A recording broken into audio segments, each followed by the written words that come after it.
Hello, welcome back to my channel. आज फिर से हाजिर हैं एक इंटरेस्टिंग एक्सपोनेंशियल प्रॉब्लम के साथ। यह है 6 power x plus 9 power x is equal to 2 power 2x plus 1। इसमें हम x की वैल्यू फाइंड आउट कर लेते हैं कि x की क्या कीमत है। चलिए स्टार्ट कर लेते हैं। देखो, 6 power x plus 9 power x is equal to 2 power 2x plus 1। इनके लिए हमारे पास एक रूल है, यह है x power a plus b is equal to x power a dot x power b। यानी जब एक बेस के ऊपर दो पावर एडिशन में हो तो फिर इस तरीके से स्प्लिट किया जा सकता है। तो ये हो जाएगा 2 पावर 2x डॉट 2 पावर 1। ठीक है, तो इसके बाद 6 power x plus 9 power x is equal to, इनको हम लिख लेते हैं, इनके लिए एक और रूल है, वो यह है कि एक बेस के ऊपर जब दो पावर्स हो तो वो पावर्स आपस में प्रोडक्ट होते हैं। तो यहाँ पर ये दो पावर प्रोडक्ट में हैं, तो इस तरह हम लिख सकते हैं। तो लिख लेते हैं 2 power 2 whole power x dot 2 power 1 2 हो जाएगा। ठीक है, तो यहाँ पर एक एक टर्म को हम डिवाइड कर लेते हैं 4 पावर x है। यहाँ पर डिवाइड बाई 4 पावर x, यहाँ पर डिवाइड बाई 4 पावर x और यहाँ पर डिवाइड बाई 4 पावर x।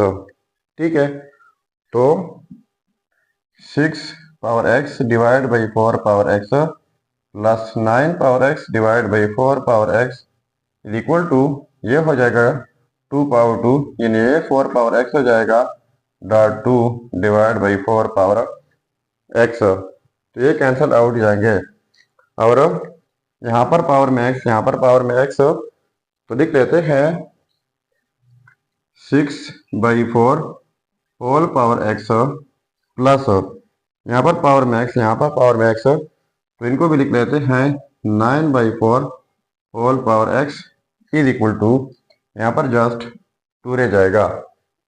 सो इनको कैंसल आउट कर लेते हैं।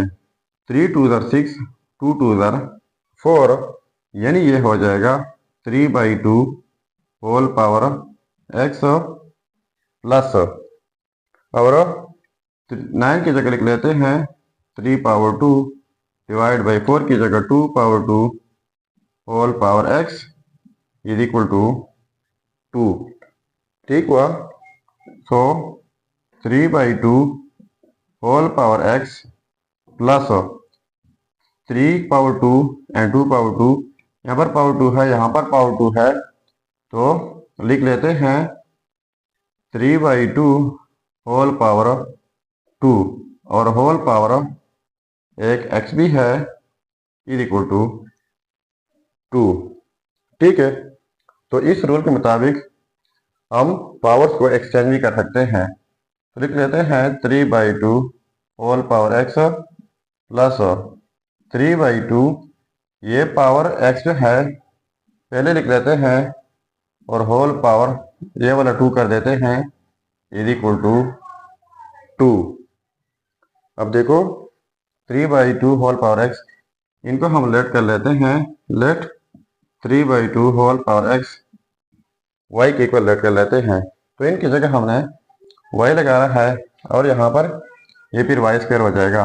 देखो, इनकी जगह y प्लस इनकी जगह y ऊपर स्क्वायर भी है इज इक्वल टू 2। ठीक है, तो ये हमारे पास क्वाड्रेटिक इक्वेशन बन गई है।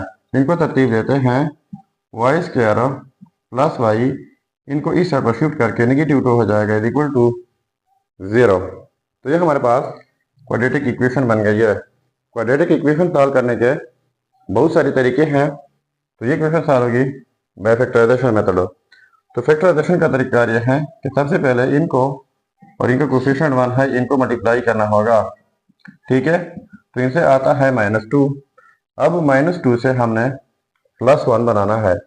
कैसे बनेगा, या फिर हम इनको ऐसे भी लिख सकते हैं -1 क्रॉस 2 जो है इनसे भी -2 आता है, लेकिन इनको हम ऐसा कर ले -1 + 2, तो इनसे आता है 1, तो फिर हम लिखेंगे -y + 2y = पॉजिटिव y।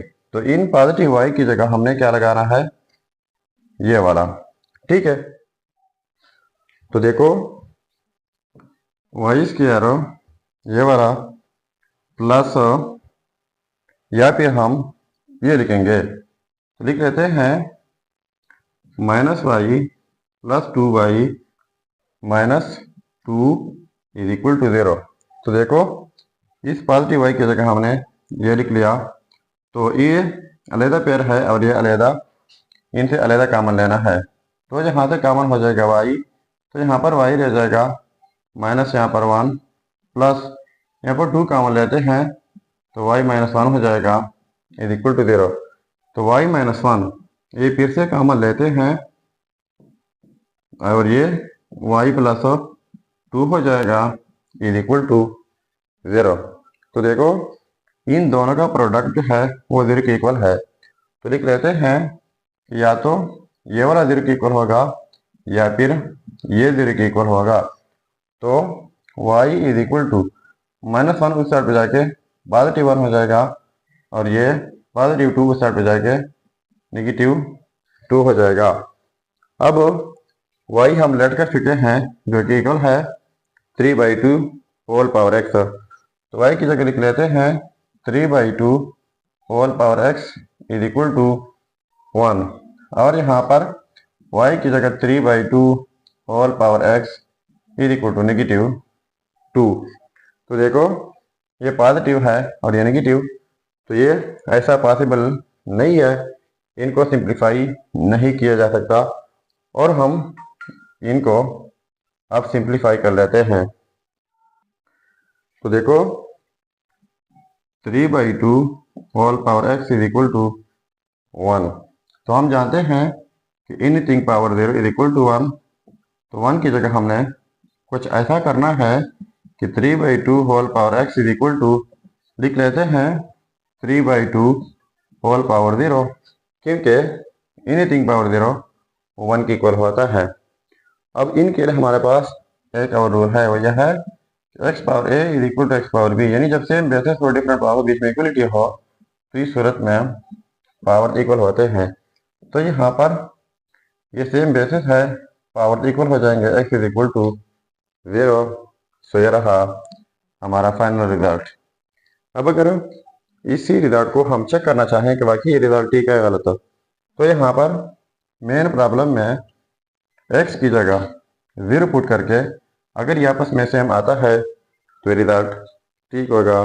चलिए अब हम वेरिफिकेशन कर लेते हैं। देखो यह है रिजल्ट। अब हम इस रिजल्ट का वेरिफिकेशन कर लेते हैं। सो 6 पावर x तो x की जगह 0 प्लस 9 पावर x तो x की जगह 0 = 2 पावर 2 x की जगह 0 प्लस 1। तो हम जानते हैं कि एनीथिंग पावर 0 वो 1 के इक्वल होता है। तो 6 पावर 0 1 हो जाएगा प्लस 9 पावर 0 1 हो जाएगा = 2 पावर ये हो जाएगा 0 प्लस 1। ठीक है, सो 1 + 1 हो जाएगा 2 = तो ये हो जाएगा 2 पावर 0 प्लस 1 ये हो जाएगा 1। तो देखो 2 = 2। तो देखो ये आपस में सेम आ गए। इसका मतलब ये हुआ कि ये रिजल्ट x = 0 100% ठीक है। सो ये था हमारा प्रॉब्लम। अगर चैनल पर नए हैं तो सब्सक्राइब कीजिएगा। मिलते हैं नेक्स्ट वीडियो में। अल्लाह हाफिज़।